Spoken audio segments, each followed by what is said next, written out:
Aderezos para ensaladas fáciles y rápidos.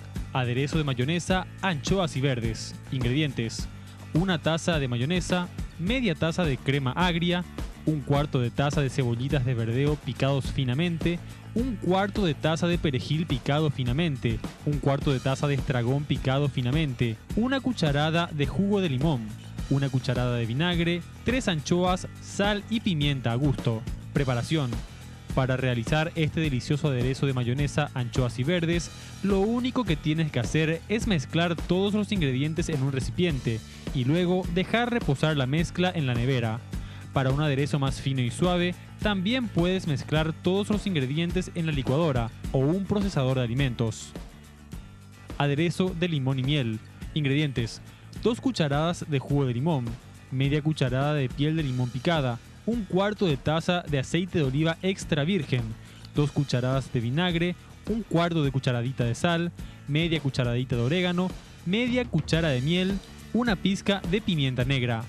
Preparación: solo debes mezclar todos los ingredientes con un batido de mano hasta que emulsione, o si prefieres, también puedes colocar todos los ingredientes en un recipiente hermético y mezclarlos sacudiendo el frasco de arriba abajo.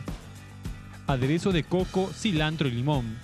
Ingredientes: una taza de hoja de cilantro, 3 cucharadas de jugo de limón, una cucharada de vinagre, una taza de leche de coco, una cucharada de azúcar, 2 cucharadas de aceite vegetal y sal a gusto. Preparación: coloca todos los ingredientes en la licuadora y mezcla hasta lograr una crema homogénea de tono verde. Agrega la sal y si has decidido usar picante, también agrega el chile.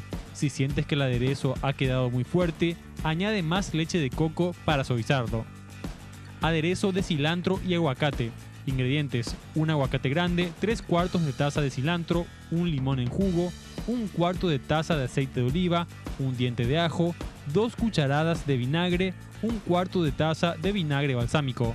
Preparación: para hacerlo, usa una cuchara para retirar la pulpa del aguacate y quita también la semilla. Procesa la pulpa del aguacate con una licuadora o un procesador y luego agrega el cilantro y el limón. No dejes de licuar o procesar mientras agregas los ingredientes. Agrega la mezcla de vinagre, el ajo y el aceite de oliva. Mezcla todo procesando. Por último, dale un poco más de sabor con un cuarto de taza de vinagre balsámico. Ve probando para que no se ponga muy amargo con tanto vinagre. Agrega sal y pimienta a gusto si lo consideras necesario.